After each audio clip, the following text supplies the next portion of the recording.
Education is not the learning of facts but the training of the mind to think.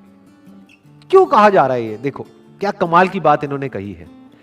बल्कि जिस वक्त इन्होंने कही थी उस वक्त कंप्यूटर्स इतने ज्यादा डेवलप नहीं हुए थे, इंटरनेट इतना ज्यादा पेनिट्रेट नहीं हुआ था, फिर भी वो देख पा रहे थे कि फ्यूचर में क्या होने वाला है। उसके बेस पर ये स्टेटमेंट उन्होंने दी है। क्यों एजुकेशन में लर्निंग ऑफ फैक्ट्स इंपॉर्टेंट नहीं है? क्योंकि आज की डेट में अगर बात करी जाए तो जो फैक्ट्स है या जो नॉलेज है वो तो एक क्लिक ऑफ बटन पे अवेलेबल है।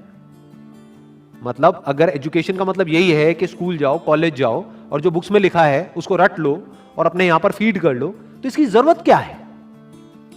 वो तो ऑलरेडी मोबाइल में है। जो बुक्स में लिखा है अगर उसको आपने रट भी लिया और यहां पर फीड भी कर लिया, तो अगर उसको रिट्रीव करना है तो कैसे करोगे? अपने आप से एक क्वेश्चन पूछना पड़ेगा, तभी तो वो याद आएगा और आप बोल दोगे। बट यही काम अब अगर क्वेश्चन पूछ करके ही आंसर आना है तो वो क्वेश्चन तो आप यहां पर भी पूछ सकते हो मोबाइल में।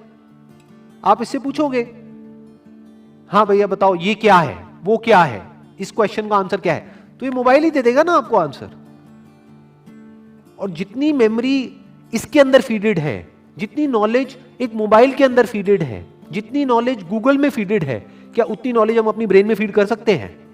तो हमारी ब्रेन, अगर हम एजुकेशन को सिर्फ इतना ही समझते हैं कि एजुकेशन का मतलब कि फैक्ट्स को यहां पर फीड कर दिया जाए, तो हमारी ब्रेन इससे बहुत पीछे ही रहेगी, चाहे हम जितना मर्जी डेवलप कर लें।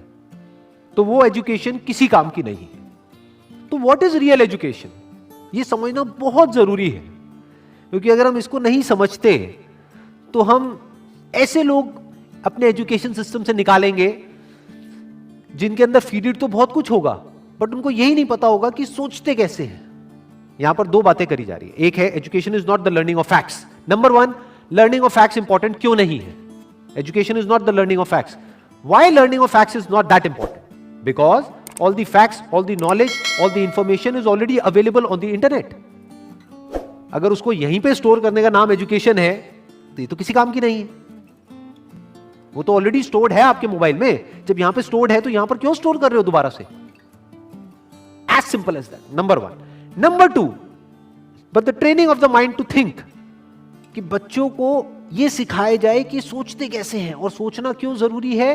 क्योंकि लाइफ में जो भी प्रॉब्लम्स है, जैसी भी प्रॉब्लम्स हैं, उसका सॉल्यूशन कैसे निकलता है? सोच करके निकलता है। मेमोरी से नहीं निकलता है, गूगल से नहीं निकलता है, फैक्ट से नहीं निकलता है, नॉलेज से नहीं निकलता है। उस नॉलेज को यूज कैसे करना है उससे निकलता है। अगर मेमोरी से या बुक्स से सॉल्यूशन निकलता तब तो कोई प्रॉब्लम ही नहीं थी। किसी को पैसा कमाना है, इतनी सारी बुक्स हैं, पढ़ लो, निकल गया सॉल्यूशन। उससे नहीं निकलता है। इंफॉर्मेशन से सॉल्यूशन नहीं निकलता है। उस इंफॉर्मेशन को यूज किस तरीके से करना है उससे सॉल्यूशन निकलता है। जिस सवाल का जवाब गूगल नहीं दे सकता है, उस सवाल का जवाब अगर आप दे सको, सोच करके उस प्रॉब्लम का भी सॉल्यूशन निकाल सको जो गूगल नहीं निकाल सकता है, तो कहेंगे कि आप इंटेलिजेंट हो। यह इंटेलिजेंस डेवलप करने का काम होना चाहिए एजुकेशन सिस्टम का। This is real education.